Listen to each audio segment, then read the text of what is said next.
Hello there, I'm Lloyd Evans. Welcome to Ramacro. In this video, I'll be sharing my thoughts on the second half of the 2022 annual meeting of the Watchtower Bible and Tract Society of Pennsylvania, which took place on October 1st, 2022.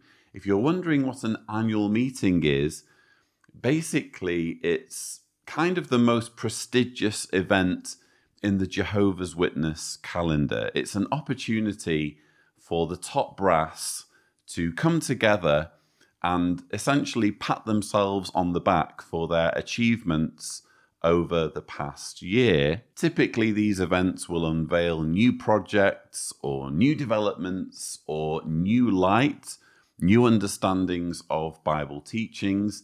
I'm going to be honest, for 2022, there wasn't really any new light that I could see.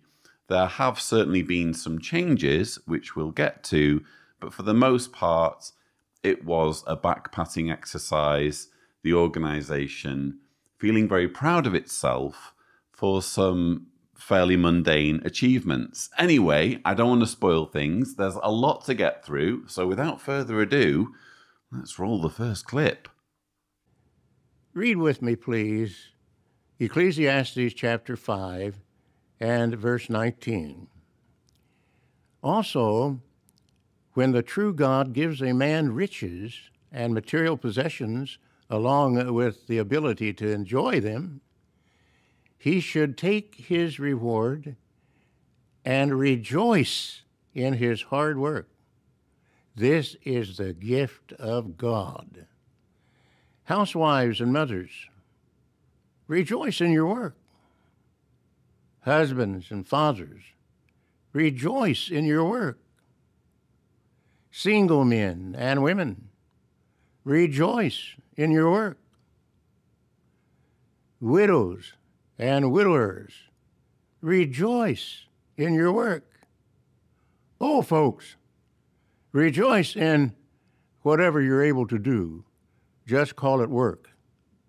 Samuel Hurd there, showing us that he hasn't lost it when it comes to impromptu stand-up.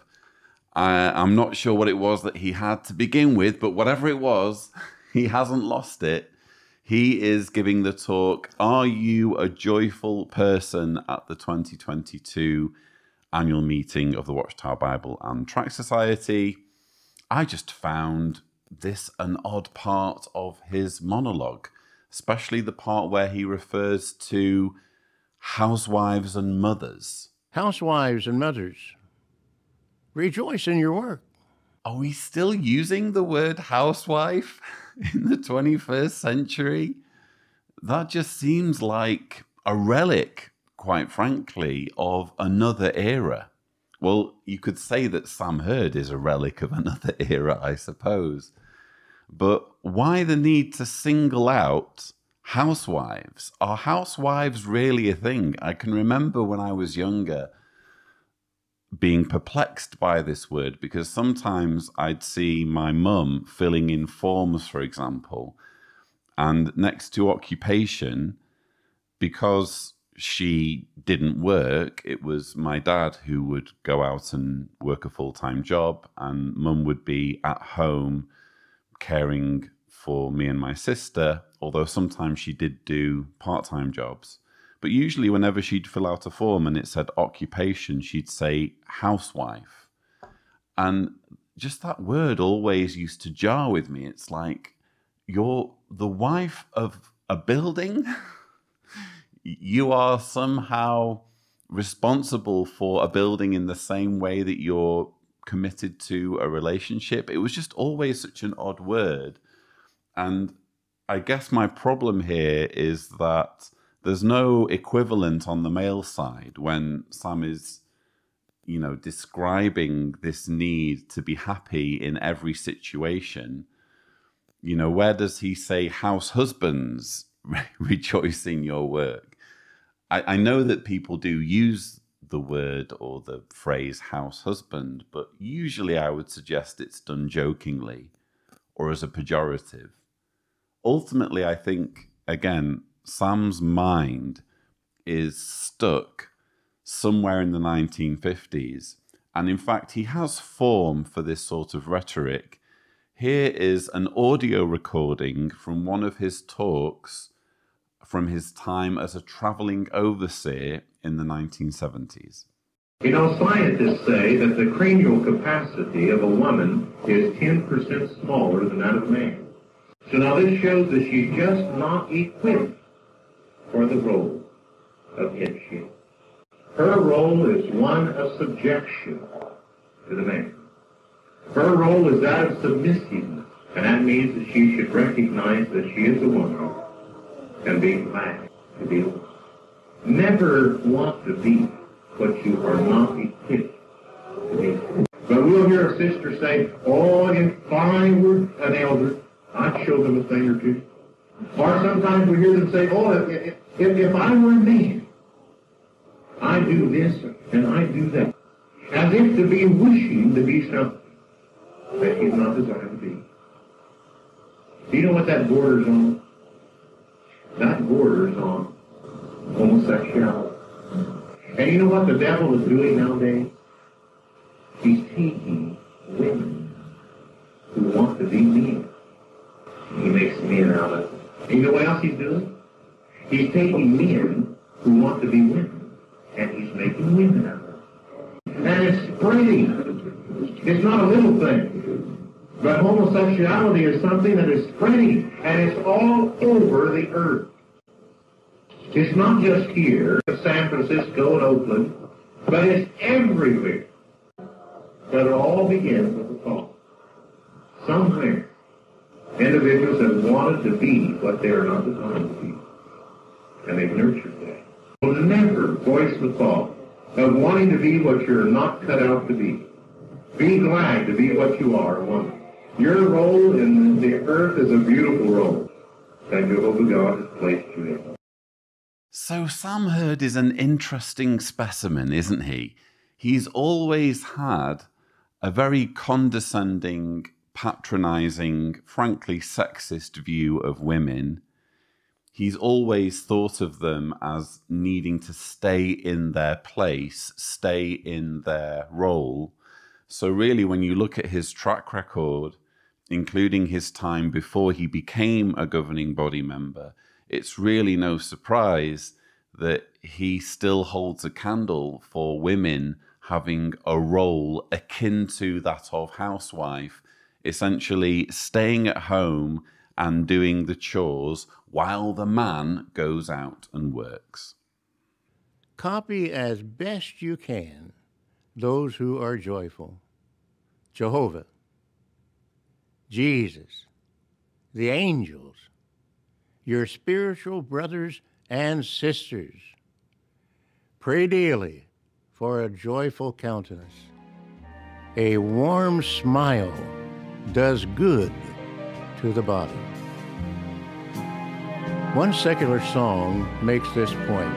I won't sing it, I'll just say it. Light up your face with gladness. Hide every trace of sadness. Although a tear may be ever so near, that's the time you must keep on trying. Smile. What's the use of crying? You'll find that life is still worthwhile if you just smile. If you are a joyful person, thank Jehovah. If you are lacking joy, work on being more joyful. Remember, Jehovah wants you to be nothing but joyful. Let's make it our aim to please him with joy. Samuel Hurd there, throwing something of a curveball in his 2022 annual meeting talk. Are you a joyful person? Yes, he's quoting from Nat King Cole. It's not just a case of quoting from the Bible, of course. It's not just the Bible. and Watchtower publications that are helpful to us and provide us with insight in how we should live our lives, every now and then we need to dip into the back catalogue of selected worldly singers that governing body members like, so that we can derive wisdom from them. That's the message I'm getting here. So yes, if you want even more helpful advice than just the Bible and Watchtower publications, get yourself a Nat King Cole CD and have at it, would be the message I'm picking up. But in all seriousness, this song that he's chosen to quote from is actually one of my favorite Nat King Cole songs. I'm not a massive Nat King Cole fan. I remember Mum used to listen to his songs quite a bit. And this particular song, Smile, always resonated with me. If you're interested, it's one of the few songs I can sing on karaoke without completely butchering it. That said, I wouldn't use the lyrics here to be giving mental health advice to millions of people, because it's all well and good singing these lyrics in a song that's meant as entertainment, but truthfully, the lyrics will not work in all situations. Hide every trace of sadness is what the song says. So Jehovah's Witnesses, if they are to consider themselves a joyful person, and we all know that's what God wants, Jehovah wants you to be a joyful person, what you need to do apparently is hide every trace of sadness. Effectively be in denial. You'll find that life is still worthwhile if you just smile. We all know that's not how things work. Again, it's a beautiful song. Don't get me wrong. They're beautiful lyrics. I will always love this song, even if I'm not using the lyrics as wisdom from a mental health point of view. But that's how Samuel Hurd is using the lyrics. He's citing these lyrics instead of the Bible and Watchtower publications, and using them to order Jehovah's Witnesses, including those struggling with their mental health, to be happy. In this report, we will see clear evidence of Jehovah's support on theocratic projects today, despite a pandemic, supply chain shortages, and other challenges. For example, the February 2020 announcement featured in the JW Newsroom informed us that the Cameroon branch relocation project finished shortly before the outbreak of COVID-19. Just in time, the Bethel family had a home where they could safely shelter in place during the pandemic and still care for the kingdom work and more than 48,000 publishers in that branch territory. The Argentina Bethel family also moved into their new branch facility in Buenos Aires shortly thereafter. The move, which was organized in compliance with COVID-19 safety protocols, began in July 2021. The Bethel family saw numerous examples of Jehovah leveling out overwhelming challenges during the pandemic. The successful completion of the new branch facilities in the midst of that turmoil has already given a great witness to the community. It has allowed the Bethel family to focus on caring for close to 170,000 publishers in that branch territory. It is clear that neither the pandemic nor ongoing turmoil in this world has been able to stop theocratic building projects. And as world conditions continue to deteriorate, we are confident that the words of Isaiah 44:5 will be true for us. Yes, Jehovah will help us overcome any mountain-like obstacles that we face. Budget Christopher Walken there, presenting an item at the 2022 annual meeting of the Watchtower Bible and Tract Society of Pennsylvania. His real name is obviously Alex Reinmuller, And Brother Reinmuller has been showing us evidence of Jehovah's hand when it comes to Bethel building and relocation projects. So, for example, in Cameroon, the fact that the Bethel family were able to move into their new facilities just before the pandemic began is evidence of Jehovah's blessing. I mean, sounds legit. It's getting boring to point this out at this point. I'm just repeating myself again and again and again. And I'd rather not, to be quite honest.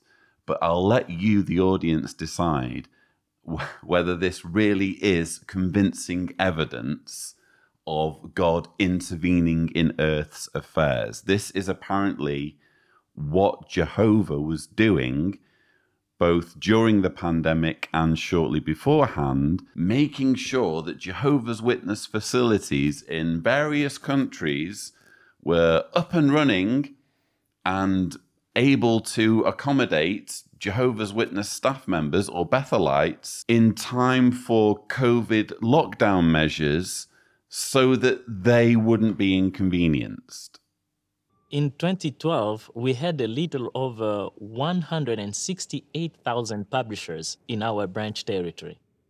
By the end of 2021, the total number of publishers grew to more than 209,000 publishers. Because it was impractical to expand the branch facility in Kinshasa, we looked for property that could care for the immediate and future needs of the branch. We purchased property in the country's second largest city, Lubumbashi, where a developer was already building housing and office units. The developer already had the zoning, permits, and completed design packages. This saved much time and allowed the projects to move ahead with minimal disruption, even during the pandemic, and we were happy for that. For the internal work of the new offices, we needed a contractor who could design and install to the standards of our organization and within the project budget. We knew this would be hard to find in Congo, and even harder with the limitations of the pandemic. One of the suppliers that we use for food and relief supplies in the area mentioned to us that they have a partner company who specializes in construction and is newly active in the country. We didn't expect that the answer to this challenge would come from this unusual direction, but we were surprised to find that they did in fact qualify to meet the high standards and expectations of such a branch project. As the relationship grew, we saw fine collaboration between our teams, and they continue to work along with us now as the project expands. We truly have seen Jehovah smoothing out the path for this project. We have already started moving some Bethelites to this new site and look forward to the project's completion in mid-2024. So you heard it here first, folks. Armageddon's on hold until at least mid-2024. We've been hearing there from a branch committee member from Congo-Kinshasa explaining how Jehovah's hand was evident in the decisions that were made regarding building contractors. Yes, it was an unusual direction, apparently, something that just wouldn't ordinarily happen in everyday life. Who knew that there is such a thing as companies recommending other companies? Who knew that was a thing? And that's the avenue that Jehovah chose to use to make sure that a branch facility in Lubumbashi, Congo, got built. Oh, so you know how we've been supplying you with aid and food supplies? Yes, we're aware of that. You've been doing a good job. Well, we hear you're in need of a building contractor, someone who can take on the design and planning and building of your new branch facilities. And wouldn't you know, we have a partner company that can do this work for you. Wow, what an amazing coincidence. This must be Jehovah's hand. In December 2021, a building was purchased that will provide additional rooms and offices for the Bethel family at our branch. This building is located about a 10-minute walk from the current Bethel facility. Because of the restrictions imposed by the COVID-19 pandemic, the entire process for the acquisition of this building, even including the verification of the legal aspects, had to be done by video conference. During the last week of the negotiation process, when there were just 5 days remaining to sign the purchase and sale agreement, and during a stage in which the negotiation team from the branch and the seller had already agreed on the purchase and sale price, we discovered that the structure of the building needed some repairs and reinforcements in some areas. How did the team negotiating the purchase handle this obstacle? The seller was asked to take responsibility for the repairs and to reinforce the building structure, closely following the engineering details that would be provided by the branch. After several prayers by the branch's negotiation team, the seller accepted the responsibility and even paid for all the expenses involved in this repair. The repair was completed, and shortly after, the work to completely renovate the building began. We look forward to seeing some of the Bethel family move into this new building in early 2024. We've been hearing there from Salvador Domingos from the Angola Branch Committee of Jehovah's Witnesses, giving us yet another example of Jehovah's hand coming to the rescue in an unusual way, in a way that couldn't just be a coincidence or couldn't just frankly be something that's mundane and happens all the time and completely unremarkable. Apparently, we need to sit up and take notice because the Angola Branch Committee bought a building, and just when they were in the phase of finalizing the purchase, they discovered that the building was structurally unsound, and they succeeded, after prayers, in getting the seller to do the work at the seller's own expense. That's evidence of Jehovah's hand. Look, I've covered lots of these sorts of examples on this channel by now. It's getting boring, again, to be making the same argument again and again and again. I don't think I even need to explain this, do I? This is just so obviously unremarkable. How can you possibly fall for this unless you've spent years or decades indoctrinated as a Jehovah's Witness and you feel like you have to fall for it? I mean, they're really scraping the bottom of the barrel here, aren't they? When it comes to proof that there is divine intervention in the Jehovah's Witness organization. Planning for the new Patterson Visitors Center began in 2018. A project development group was formed with the goal of starting construction, but unforeseen challenges were about to occur. In March of 2020, an outbreak of COVID-19 in the New York area caused Bethel to go into a full lockdown. How did the design group see Jehovah's blessing on the project during this unprecedented time? Well, when Bethel locked down and suspended in-person meetings, so did the town of Patterson. This created a serious challenge for us to obtain the necessary approvals and to keep the project moving forward. So with the threat of falling months behind, we had to rely on Jehovah and alter our approach. So a local elder was given permission to attend the town planning board meetings in person once they opened up. He allowed us as a design team to make a presentation effectively but remotely. We saw Jehovah's hand and his blessing on this entire arrangement. So through months of meetings, we were able to get the approvals needed and then get a building permit to begin construction, all of this taking place during the lockdown.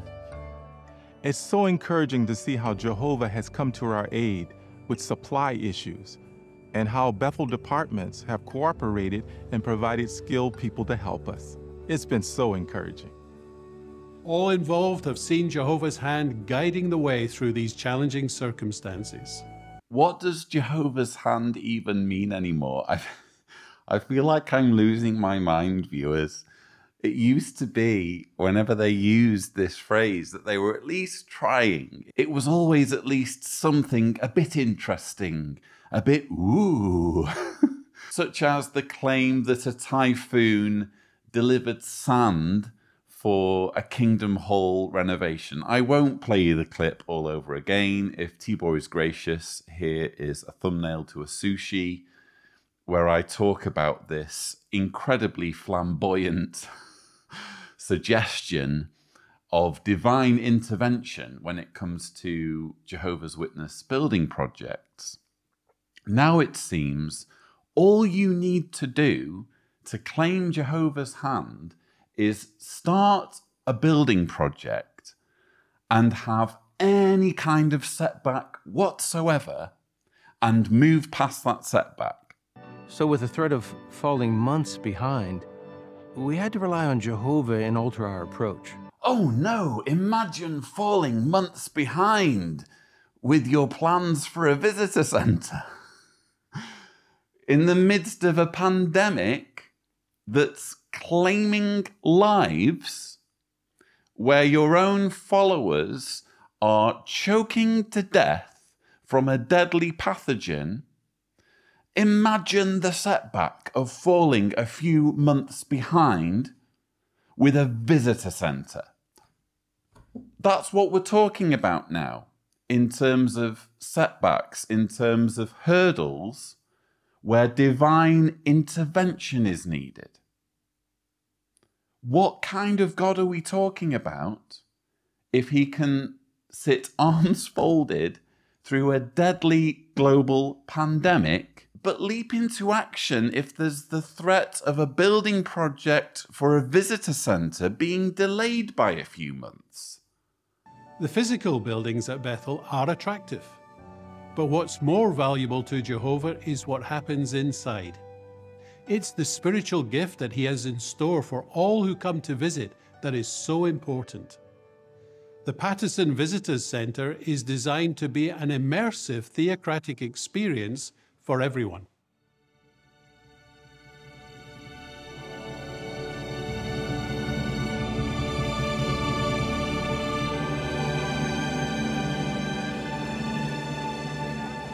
The Patterson Visitor Center will feature 3 museums and a coin display. Our feature museum will be a first-century Bible village. Key agricultural tasks such as threshing, winnowing, and grinding grain will be illustrated with interactive displays. We know you will find the exhibit components like the functioning olive press and wine press very interesting and informative. We next invite you into the residence and workshop spaces of a typical first-century Israelite family. The manger,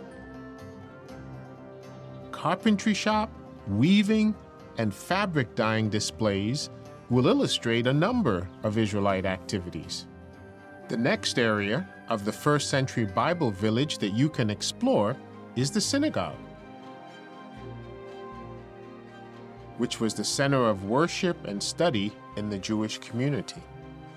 Next, a functioning pottery wheel and kiln will illustrate how pottery was made. The last stop will take you to a lakeside where you will be able to board a first-century fishing boat similar to the one that Jesus and his disciples used. So yes, roll up to the latest immersive theocratic experience, as Paul Gillies puts it. Wow, it's interesting, by the way, to see Paul Gillies being used so extensively now.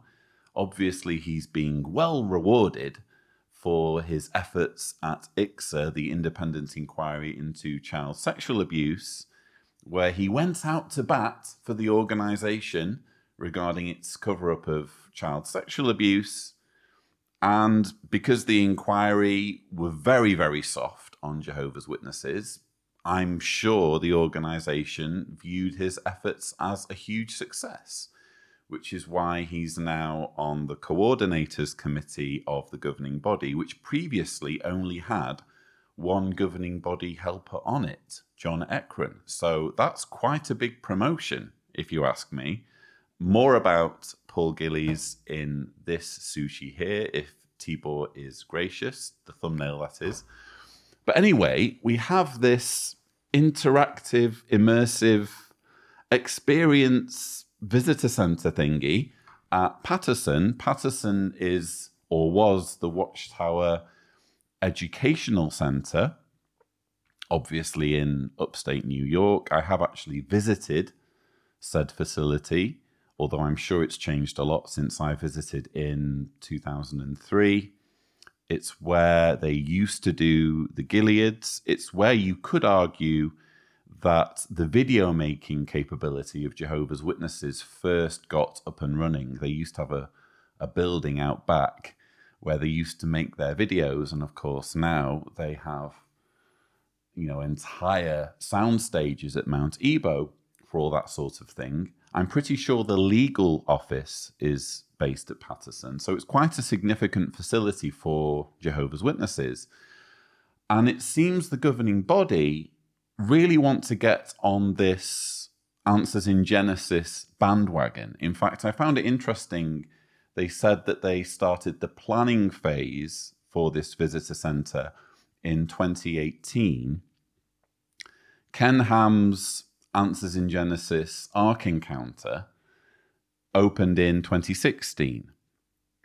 So it's almost as though the governing body have seen this essentially Bible-based theme park open that's been financed and built by creationists, and they've thought, oh, we'll have a slice of that action. You know, it may be preposterous to build an ark, which in Ken Ham's case is populated by dinosaurs.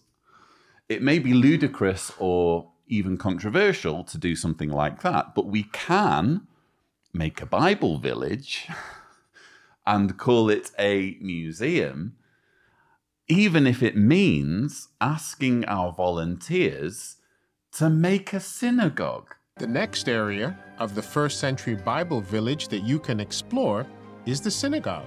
Yes, come and explore our fake synagogue. Our fake place of Jewish worship, which we had our volunteers making during a global pandemic.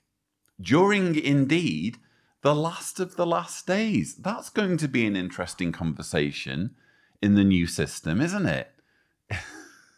If the Jehovah's Witness paradise were to be realized, including all the pandas and watermelons, you would have potentially a conversation between a Bible character and a Jehovah's Witness who was working on the visitor center, where the Bible character would say, so tell me all about what it was like right at the end.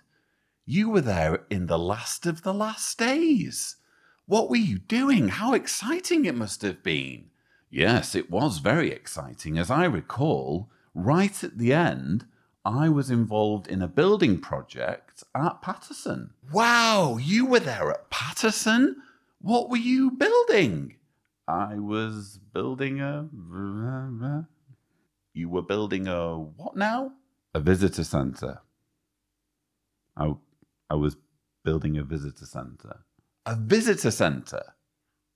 In the last of the last days, right before Armageddon, people need to be warned that their lives may soon end, and you're building a visitor center. What part of the visitor center were you building? A synagogue. Sorry, I didn't catch that. Could you repeat yourself? A synagogue. Yeah, one more time. A synagogue.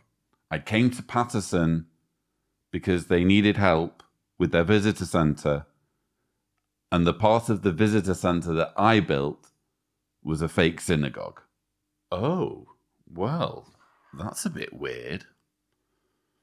Still, I suppose it could be worse. I mean, you were living in the last days and you were giving of your time freely for Jehovah's service at a time in the world's history when many people could only think about one thing and one thing alone, money. I also worked on the coin display. In our modern day, I think of Brother Nathan Knorr as an outstanding trainer. When he became the president of the Watchtower Society in January of 1942, he was only 36 years old. Now, he could have thought, I'm so young. I have many, many years ahead of me to be able to care for matters, and so there really isn't any need to train others. But Brother Knorr did not have that disposition. He was a trainer even at that young age. He assigned Brother Milton Henschel, who was in his mid-20s, to be his secretary. Brother Knorr took Brother Henschel with him on his travels all over the world to branches and missionary homes to strengthen the brothers. He had him right by his side at major conventions, not just telling him, but showing him how to take the lead. And Brother Henschel absorbed that training. By 1947, he was a member of the board of directors of the Watchtower Society, only 27 years old, and he went on to serve as a member of the governing body. Brother Knorr trained other young brothers like Don Adams. This photo that we're about to show was taken at a gathering on Brother Adams' 70th anniversary in full-time service. Now here you see a group of young men that Brother Knorr had trained: Robert Wallen, Charles Mollahan, David Sinclair, and Don Adams. All of these men were identified when they were very young, and they worked together for more than 50 years faithfully. Jehovah helped Brother Knorr to choose very well. But it didn't end there. Brother Knorr also appointed well-qualified young brothers who were Gilead graduates to assignments with great responsibility. For example, Brother Kenneth Little was assigned to be the branch servant in Canada when he was 34 years old. Brother Denton Hopkinson was assigned as the branch servant in the Philippines when he was 33 years old. And Brother Richard Kelsey was assigned as the branch servant in Germany when he was 38. When appointed, Brother Kelsey said to Brother Knorr, "But I'm only 38." And Brother Knorr said, "Well, yeah, that's about the age I was when I became president." Brother Knorr, once again, had chosen well. Those last three brothers are all still serving on the branch committees in their respective lands and are all members of the Watchtower Bible and Tract Society of Pennsylvania who are tied in today for this meeting. Isn't that wonderful?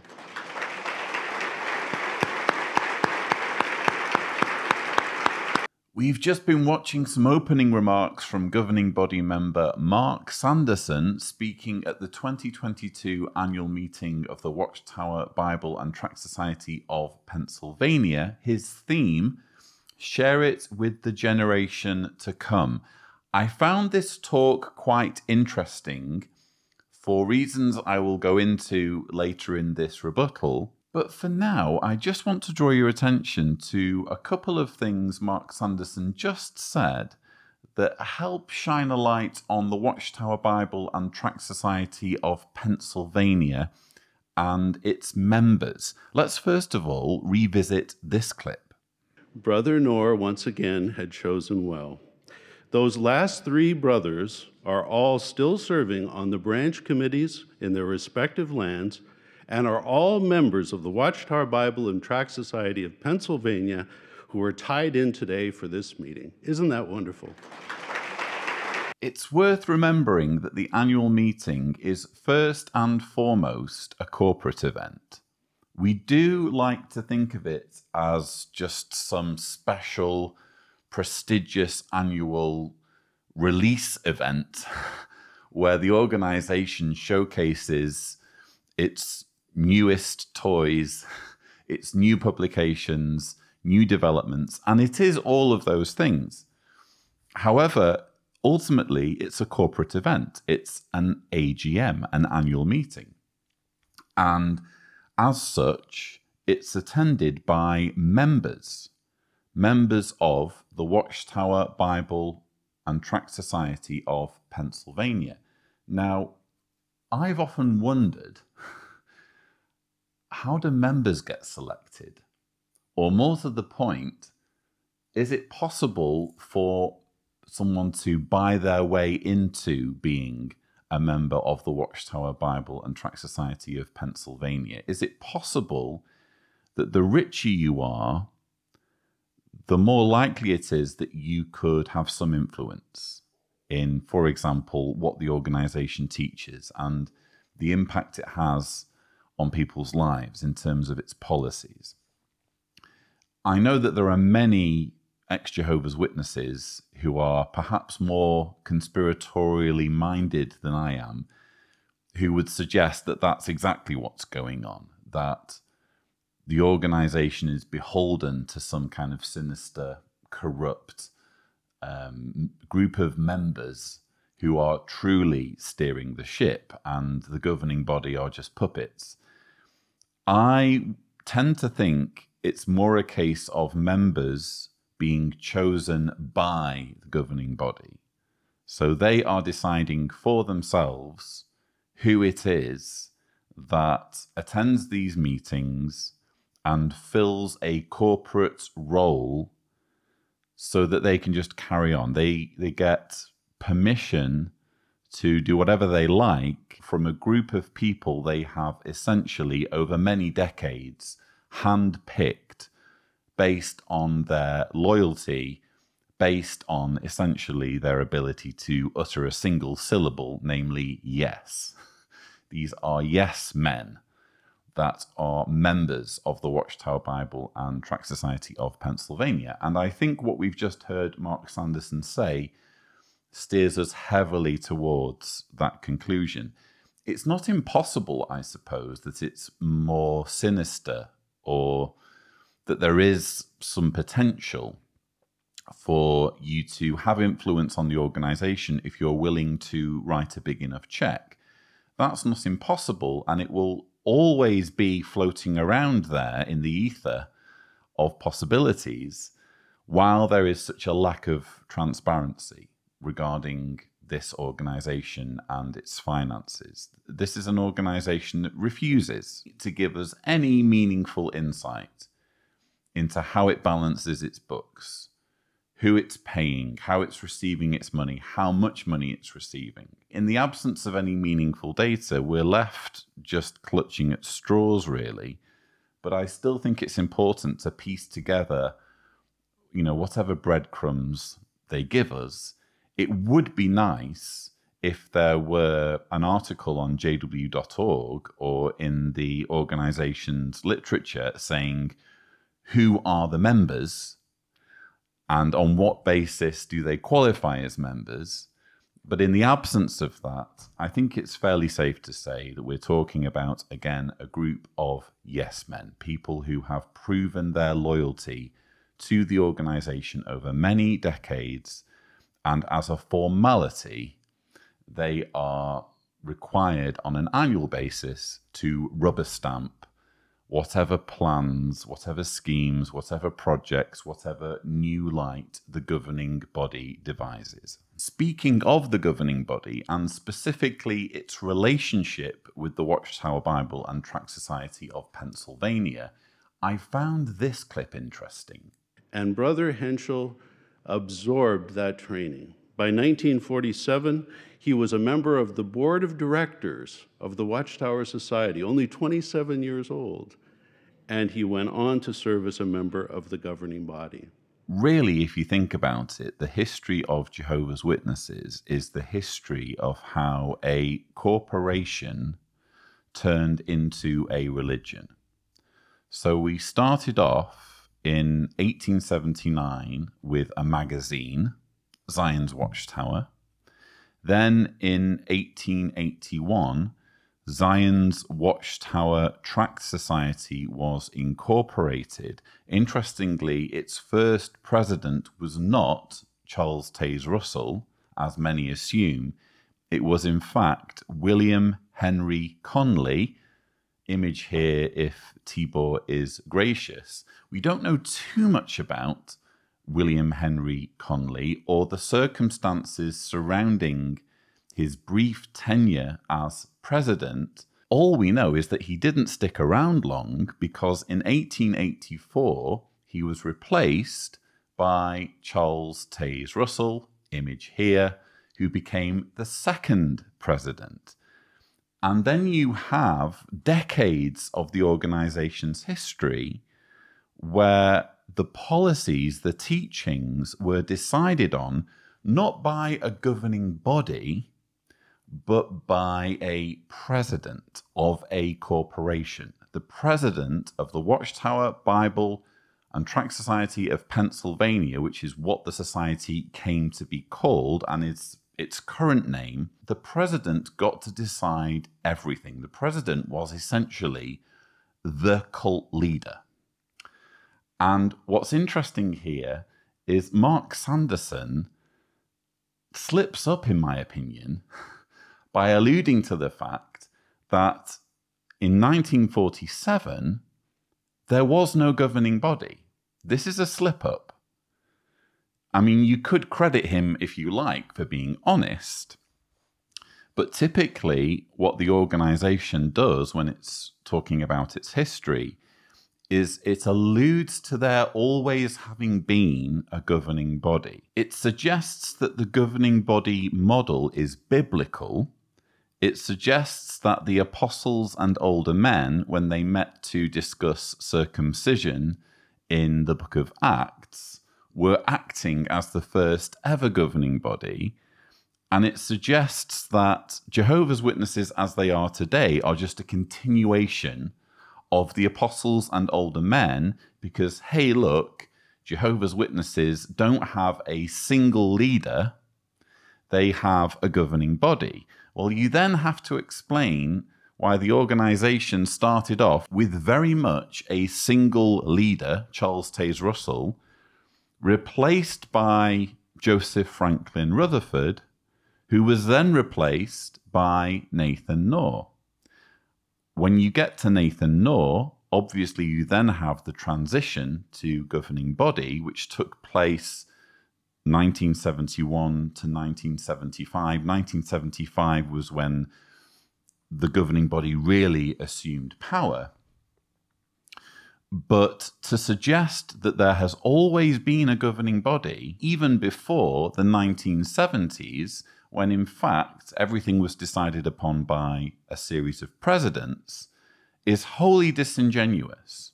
So in a way, I'm glad that Mark Sanderson has here alluded to the fact that Milton Henschel was made a member of the board of directors in 1947 and subsequently became a governing body member.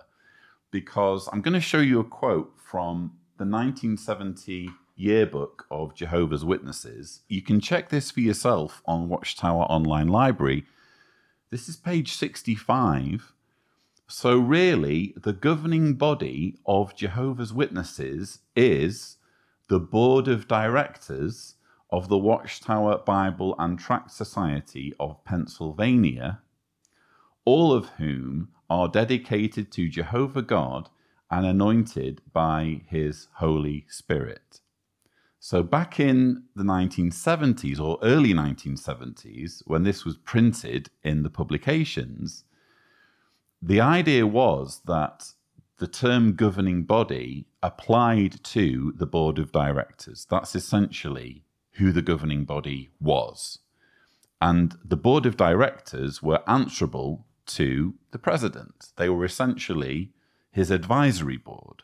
The president still got to make all the decisions, at least in the early 1970s, And the board members or governing body just kind of were there for decoration or to rubber stamp the decisions that he had made.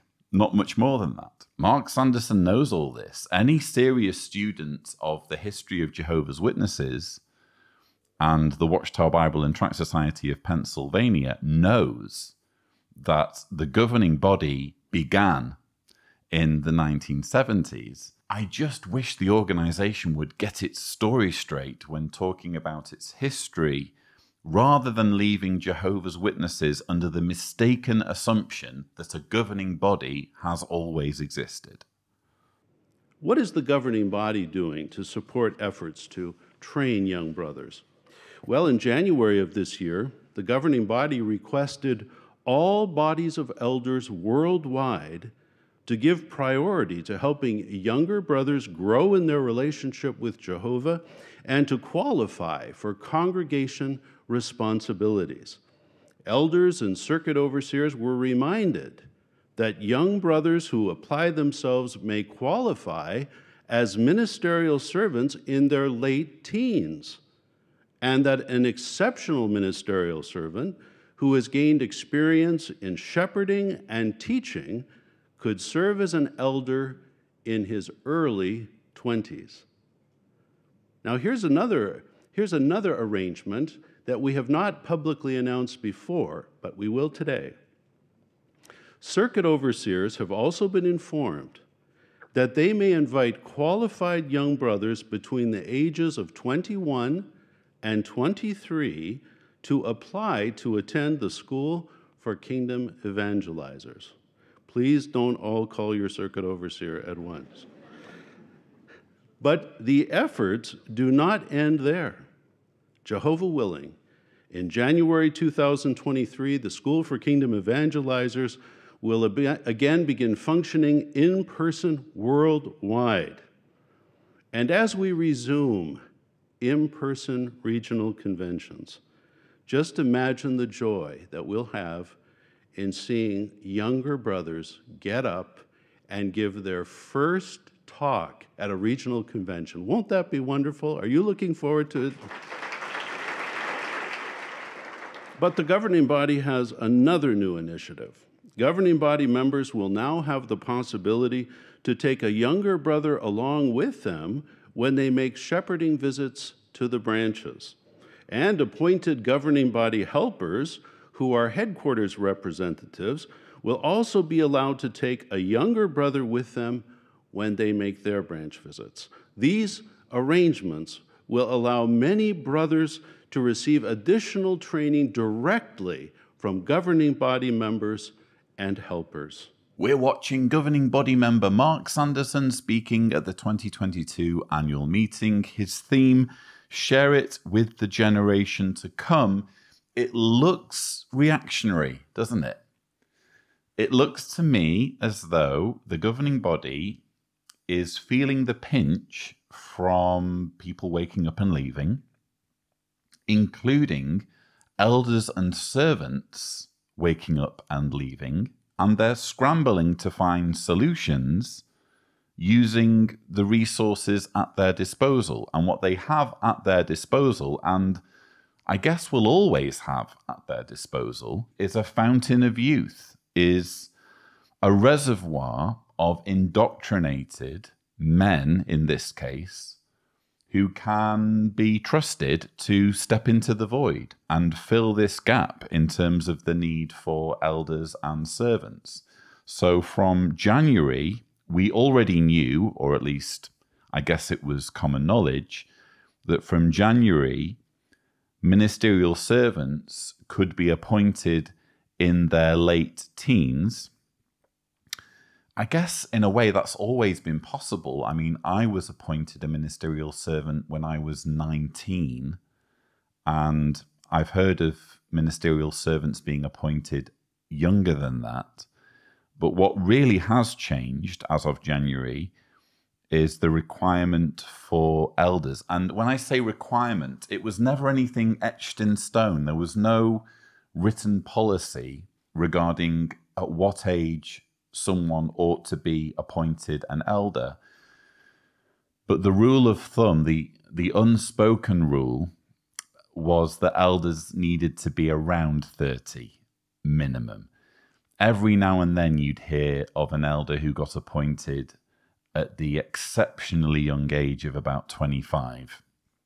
But now it seems that those sorts of appointments will be commonplace, or at least more commonplace. They are now encouraging elders to consider for appointment ministerial servants who are in their early 20s. So look out for elders who are 21, 22, 23, 24. This is, again, exactly what you would do in the governing body's shoes if you had an organization where growth is stagnating, where the internet is against you, where all it takes to wake up from your spell of indoctrination is a few clicks on Google. What you're going to have to do is come up with some sort of answer, some means of addressing the shortage of experienced elders and servants.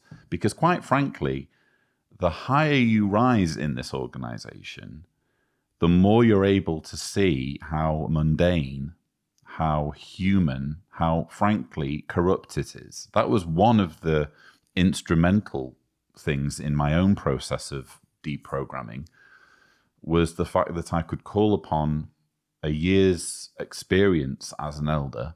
I was an elder for a year until shortly before I left. I was able to think back to those elders' meetings and to all of the politics and infighting, frankly, the bullying and just playground behavior, and realize that there was nothing remarkable about the organization. And certainly, for a fact, in my experience, you couldn't say that elders were appointed by Holy Spirit. I just saw no evidence of that whatsoever. So it doesn't surprise me that elders and servants are now in such short supply that they're having to essentially draft in the young uns. Get the young, indoctrinated men who are at that stage in their lives where they just want to impress. They want to impress their parents. They want to impress women, younger women in the congregation, their age, especially given the fact that they're only allowed to marry within the organization, and marriage is their only means of having sex. I think the governing body is knowingly tapping into this reserve of youth and naivety, whether in terms of appointing new elders or deciding on who gets to go to the School for Kingdom Evangelizers, or who gets to accompany governing body members and governing body helpers on branch visits. And it's implementing these changes because it's desperate. Huge international conventions with record-breaking attendances have generated global headlines advertising Jehovah's organization. Films, DVDs, and JW broadcasting videos have helped prospective subjects of the kingdom visualize the realities of that kingdom. Our special metropolitan witnessing and public witnessing cards continue to draw attention to the kingdom. JW.org has played a vital role in reaching millions with the Kingdom Proclamation in over 1,000 languages. How true are the words of Melvin Sargent, one of many faithful brothers who experienced much of this history. Those of us inside the Lord's organization have tried in every way possible to turn the world's attention to the message of life. We have used slogans, full-page advertisements, radio, sound cars, portable phonographs, gigantic conventions, parades of information walkers carrying signs, and a growing army of house-to-house ministers. This brief report on the past 100 years of kingdom preaching merely scratches the surface of what's contained in the new special exhibit at the World Headquarters Museum at Warwick, New York. It's entitled advertise, advertise, advertise. 100 years of advertising the kingdom. When visits become possible, please come and see this informative and motivating display. How thrilling it is that alongside our brothers and sisters of the past 100 years, we have shared together in fulfilling Jesus' prophecy that this good news of the kingdom will be preached in all the inhabited earth. May this new special exhibit energize you to continue using every means possible to advertise, advertise, advertise the King and His kingdom. I'm sorry, but I'm calling it now. I am completely underwhelmed with this year's annual meeting. This has to be the dullest annual meeting of the Watchtower Bible and Tract Society of Pennsylvania in living memory. Usually they're all about teasing us with new developments, new projects, new light, new understandings of scriptures. For whatever reason, they're not offering any new light on the Bible this year, possibly because the last few years when they've tried to unveil new light, it's been so convoluted and awkward and frankly revealing of how muddled and confused the entire theology of the Jehovah's Witness organization is. We've not had any new light on the Bible, and we've not had any new publication releases. What they've given us is essentially a repeat of what they were saying for the last two annual meetings, namely, hey, we've had a global pandemic and we're still here. Please give us a huge pat on the back for surviving along with you all despite the pandemic. And in addition to that, for 2022, bear in mind this went out on October 1st, 2022, they are very proud of some new exhibits.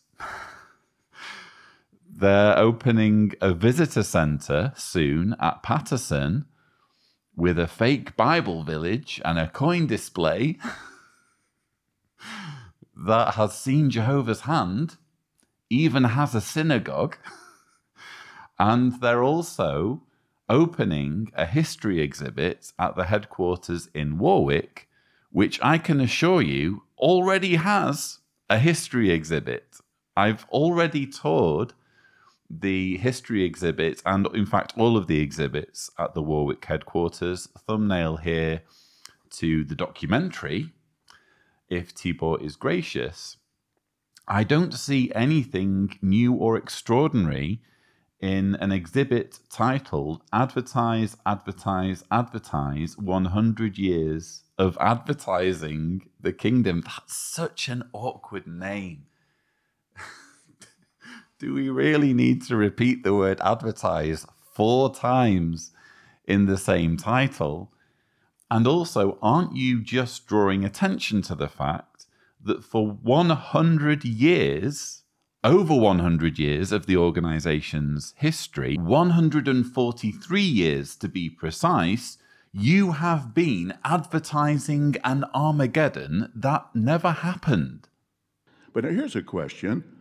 What get ready to meet your God message is being sounded by God's people today? Well, it's true, we sound the good news of the kingdom, but we also sound a warning message, don't we? We warn that all who do not take a stand with Jehovah and walk with him, but continue to walk in opposition, will meet him in a head-on collision. We do this urgently during the limited window of time, during this Kiss God's Son invitation time period, before the it's now too late time period arrives, when ones will be told, get ready to meet your God. Of course, sadly, as we know, the vast majority, especially the rulers, will adamantly continue to do so. But we are not like them, because these ones, the anger of Jehovah and Jesus will blaze against them. But may Jehovah richly bless you, dear brothers and sisters, as you continue to affectionately, warmly welcome Jehovah's choice, and as you work hard to help other honest-hearted ones to do the same.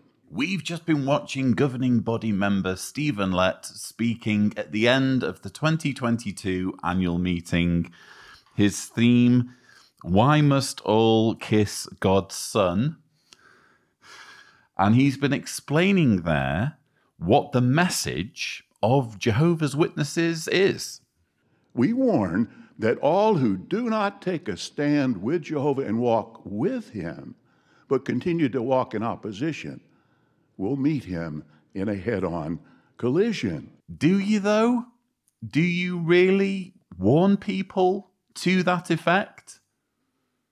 If someone walks up to Jehovah's Witnesses in the street when they're doing their preaching by the carts, and they say, "What's your message? If you could summarize your message in a few words, what is it?" Are they going to say, everyone who isn't following our religion is about to meet God in a head-on collision, is about to die, and we're warning people to that effect? Are they going to say that? You know, my experience is that they don't say that.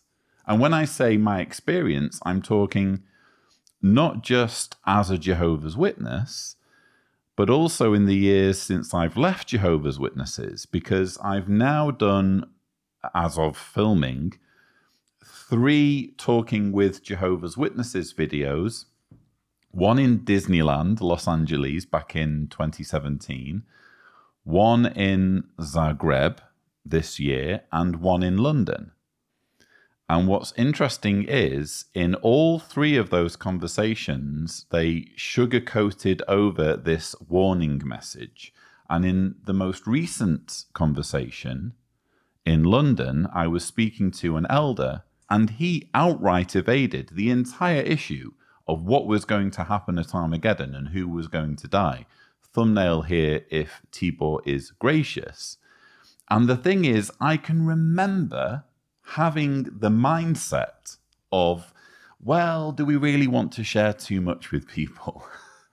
The elder who I spoke to in London described it as spiritual indigestion. Oh, I don't want to give you spiritual indigestion. I don't want to be frank and honest about what our organization teaches and the warning nature of the work I'm involved in.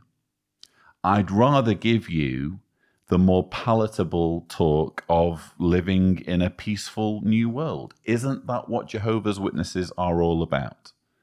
So Stephen Lett can talk, if he likes, in front of a crowd of devoted followers. He can talk, if he likes, about how Jehovah's Witnesses have always been doing this warning work about which they're proud and about which they're upfront and honest. But when the rubber meets the road, I'm sorry, this organization is far from honest about its apocalyptic teachings. But here's another question. What will happen in the near future, and we've learned during the Great Tribulation, to the tone, the tenor of our get ready to meet your God warning message? Well, for the answer, let's go to Revelation chapter 16. Then great hailstones, each about the weight of a talent, fell from heaven on the people, and the people blasphemed God because of the plague of hail, for the plague was unusually great. Well, our publications have explained that, of course, right now, we take the soft waters of truth to people, encouraging them to turn to Jehovah. But soon, during the Great Tribulation, the tone, the tenor, will turn hard. It will announce the imminent end of Satan's entire wicked system. The soft waters of truth will congeal to become the hard-hitting hailstones of truth. And this message will be so powerful that, as indicated there in that scripture we read, that the people will blaspheme God. They will be very upset. They will be very disturbed. And it's likened to a great hailstone, with every hailstone, a great hailstorm, I should say, with every hailstone weighing about a talent. Some years ago, interestingly, there was a little article or little account in the Watchtower about egg-sized hail falling in China and killing 25 people and wounding 200 additional people. Now think about it. If hailstones weighing only ounces could do that, what about 45-pound hailstones? And especially if you factor in how fast they fall. Experts say a large hailstone can fall at speeds faster than 100 miles an hour. And interestingly, not long ago, the Watchtower made the comment that it could well be that our hailstone message that we're commissioned to give will be what induces Gog of Magog to make his all-out attack against Jehovah's people with the intention of wiping them from the earth. And of course, we know the attack of Gog is the event that will enrage Jehovah and move him to bring on the rescue operation of Armageddon. The rescue operation of Armageddon. Do you mean the global slaughter of Armageddon, Stephen Lett? Do you mean the global genocide? The global massacring of all non-Jehovah's Witnesses? That's a rescue operation. Well, who knew? So we've just been watching governing body member Stephen Lett giving the final talk at the 2022 annual meeting, which was held on October 1st, 2022. His theme, Why Must All Kiss God's Son? And this isn't new light. It may have the feel of new light because we're talking about end times predictions and Bible prophecy. But you heard Stephen Lett say, for the plague was unusually great. Well, our publications have explained that, of course, right now, we take the soft waters of truth to people, encouraging them to turn to Jehovah.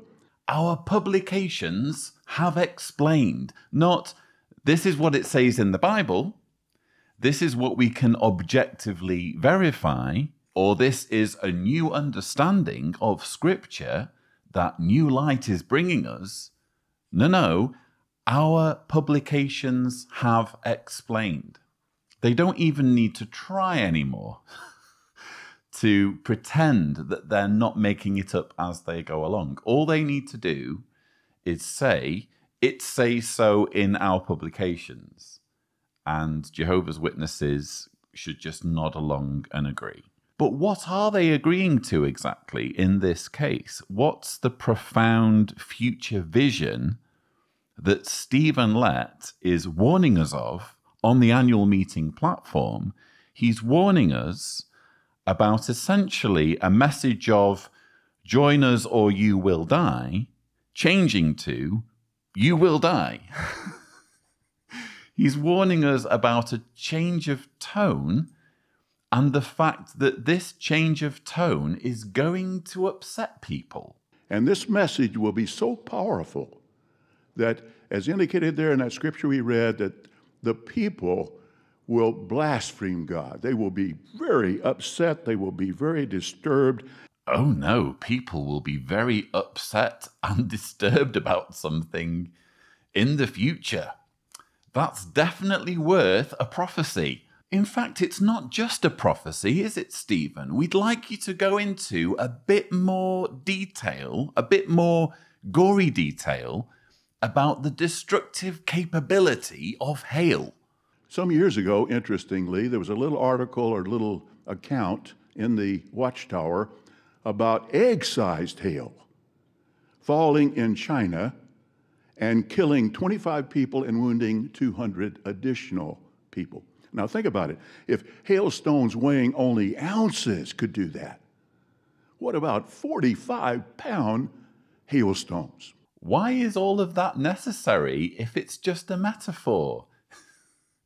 If it's just a metaphor for people being upset and disturbed, why do we need to know that 25 people were once killed in China in a hailstorm? What actual purpose does that serve other than to terrify people? Because if we're talking about objects being hurled in the book of Revelation, we can find far larger objects than hailstones. In fact, if we go to Revelation 8, verses 8 and 9, it says, "The second angel blew his trumpet, and something like a great mountain burning with fire was hurled into the sea, and a third of the sea became blood." So there's a friggin' mountain being hurled into the sea, which, spoiler alert, the organization claims in its literature is a metaphor. So why do we need to dwell on the destructive capability of hailstorms if we're only really talking about how upset people are by Jehovah's Witnesses telling them that they're going to die soon? But right now, we're still in the Kiss God's Son invitation time period. We're happy about that, right? But don't get too comfortable with that message either. We entreat honest-hearted ones to honor God's Son, to warmly welcome him as earth's new ruler. And we do this urgently, don't we? During the time before that hard-hitting, get ready to meet your God time period arrives. But now here's a very important question. Are we motivated to kiss God's Son only because we don't want to experience the adverse consequences of not doing so? No. Our main motivator is love, isn't it? We love Jehovah, and we love his dear Son, and we long for him to be earth's new ruler. That love is what mainly motivates us to do so, to kiss, welcome God's Son. And of course, we want to help honest-hearted ones as we teach them to likewise kiss God's Son because they are motivated by love. Yes, it's all about love, apparently, when it comes to the motivation for Jehovah's Witnesses to do the preaching work. They love Jehovah. They're doing it purely out of love for Jehovah. It has absolutely nothing to do with Jehovah's Witnesses having a mortal dread that by not doing the preaching work, they will make themselves blood guilty and they will themselves be destroyed when Armageddon strikes. Are we motivated to kiss God's Son only because we don't want to experience the adverse consequences of not doing so? No. On second thoughts, I'm not so sure about this, Stephen. If you don't mind, I'm going to get a second opinion on the motivation for Jehovah's Witnesses when it comes to their preaching work. Why don't we ask a fellow governing body member speaking in 2018, let's bring to the podium Tony Morris. Some can't do maybe as much as others, but we have, as Christians, the God-given responsibility to warn others. So you just take a look, and this is the idea Jehovah's getting across at your hands, and you look at your hands now. Only God, as he looks at your hands in here and all those that are tied in, does he see blood there?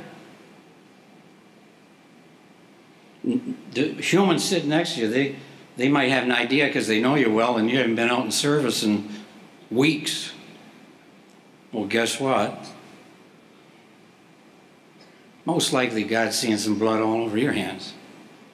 Or they go totally inactive and we appeal to them, we try to help, but you cannot water down what God says here. If your hands are not clean because you've been out warning then they have blood on them, and you're going to lose your life. So my question would be, which is it? Who do we listen to? Do we listen to Stephen Lett when he tells us that the main motivation for Jehovah's Witnesses when they're engaging in their preaching work is love for God? Or do we listen to Stephen's colleague, Tony Morris, when in a moment of candor, speaking during the Trinidad branch visit in 2018, he openly tells Jehovah's Witnesses in attendance that they will themselves die at Armageddon if they go for weeks without preaching. Which is it? Who do we listen to? This is exactly the sort of garbled rhetoric you can expect from a man-made organization, let's put it frankly, a man-made cult that is just making it up as they go along. What do these healing miracles portend for Jesus as Messianic King? Well, he will have the power and the authority to heal all sicknesses and maladies. See, any sickness, any malady he will heal. Under kingdom rule, as promised at Isaiah 33:24, no resident, not one, will say, I am sick. In fact, Jesus will even have the power to put the human aging process into reverse, with one's becoming young physically. Do you recall this video clip that, look at your monitor, please, and it was shown at a convention some years ago, and we're not seeing in this portion of this video a fantasy. We're looking at reality. In fact, one brother said, can you imagine getting up in the morning, put your glasses on, you can't see anything. Everything's blurry. You take them off, now you can see beautifully. Not fantasy. We're talking about reality in Jehovah's new world. Stephen Lett performing for the crowd there in the final talk of the 2022 annual meeting. He's promising Jehovah's Witnesses that one day aging will be reversed. In fact, Jesus will even have the power to put the human aging process into reverse. We're not seeing in this portion of this video a fantasy. We're looking at reality. Reality. Thank you for clarifying, Stephen Lett, that it's a reality. This is definitely going to happen because it's been portrayed in a propaganda video that was played at a convention. Sounds legit. Joking aside, in all seriousness, there is a dangerous element to this fantasy, and it very much is a fantasy, Stephen, if you're watching, rather than a reality. It's something that gets people's hopes up. Because bear in mind, there'll be many people watching this talk once it finally gets out to ordinary Jehovah's Witnesses, and not just the select elite top brass that heard these words on October 1st, 2022.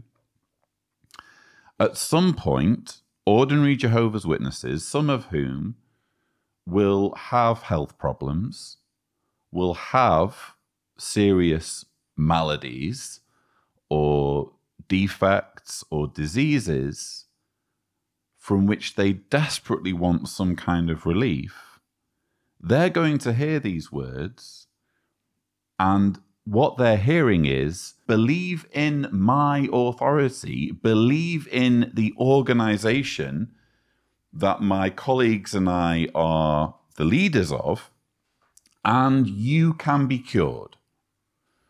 You can have your aging reversed, you can get rid of your walking stick, you can get rid of your glasses. Everything's going to be magically fixed if you'll only shower me with the respect and authority that I demand. What a narcissistic message this is, and how exploitative to string people along with this illusion that all will be well if you'll only be a good, obedient Jehovah's Witness. Matthew chapter 9. And let's read beginning in verse number 3. Matthew 9, verse 3. Now certain scribes said to themselves, "This fellow is blaspheming." Jesus, knowing their thoughts, said, "Why are you thinking wicked things in your hearts?" So notice Jesus could read hearts there as a perfect human. What about his messianic king? Even more so. He and 144,000 will be able to read hearts, and that means what? They will be able to perfectly judge mankind with absolutely no mistakes. Amazing indeed. Well, that's a relief. It's comforting to know that when Stephen Lett and Tony Morris and David Splain are riding around on heavenly horses, executing God's judgment at Armageddon, there will be zero mistakes. This is the assurance we've just been given in the final talk of the 2022 annual meeting. Stephen Lett is speaking on the theme, "Why Must All Kiss God's Son?" And towards the end of that talk, he gives a numbered list of various superpowers that Jesus will use when he is God's messianic king ruling over a paradise earth. And one of these superpowers is his ability to judge people's heart condition. And we just saw Stephen Lett read a verse from Matthew proving that Jesus had this superpower of being able to read people's heart conditions. And the reason why I'm showing you this clip, quite apart from the fact that it, again, just exposes the clumsiness and oafishness of the governing body, I personally find it fascinating hearing them speak on almost any subject because it's just so obvious, isn't it, that there's nothing remarkable here. There's no wisdom. But on this occasion, what I found interesting was the trickery. I think what Stephen Lett is doing here is very clever. I think he's feeding Jehovah's Witnesses scraps in terms of those who hold a candle for the idea that it's not as black and white as saying you're going to die at Armageddon if you're not a Jehovah's Witness. I think most Jehovah's Witnesses covet this notion that's not supported in the literature, that it's more nuanced when it comes to the destruction at Armageddon, the slaughter, quite frankly. Jesus is going to read everyone's hearts, and it's on that basis that people will be killed. You're only going to die if you've got a bad heart. So it's not as simple as saying that you need to be a baptized Jehovah's Witness when Armageddon strikes, because we all know that would be an appalling message, wouldn't it? That would be a grotesque teaching. There's just one small problem. That's the teaching. It's right there in the organization's publications. In fact, as recently as the October 2022 JW Broadcasting episode, bearing in mind, Stephen Lett is literally speaking these words on October 1st, 2022. The same month, the organization puts out a JW Broadcasting episode hosted by Robert Siranko, the Society's president, if you're interested, which quotes from a 2019 Watchtower that makes it clear and unambiguous that you need to be baptized as a Jehovah's Witness if you want to survive Armageddon. If Tibor is gracious, here is a sushi where I comment on the relevant parts of that episode. It was actually sushi number 450. And maybe it's just me. Maybe I'm reading too much into it. But for me, what Stephen Lett is doing here is he is perpetuating this myth, this almost sub-religion that's not based on the publications, that isn't official Jehovah's Witness theology, but at least makes Jehovah's Witness theology a little bit more palatable. Anyway, that's all I have for you. Those were my thoughts on the 2022 annual meeting of Jehovah's Witnesses. Again, I'm afraid it was a bit underwhelming. It was a bit of an anticlimax because we had no new light, we had no new publications released. All we had was a regurgitating of existing teachings, some backpatting over COVID, the unveiling of various new exhibits and museums, and a coin display, and confirmation that the organization is increasingly turning to youth out of desperation because self-evidently numbers are falling. People are no longer falling for this cultish doomsday nonsense. Hopefully you found some or all of this useful. Don't forget that you can subscribe to the Lloyd Evans channel for more such videos. And as always, thank you for watching.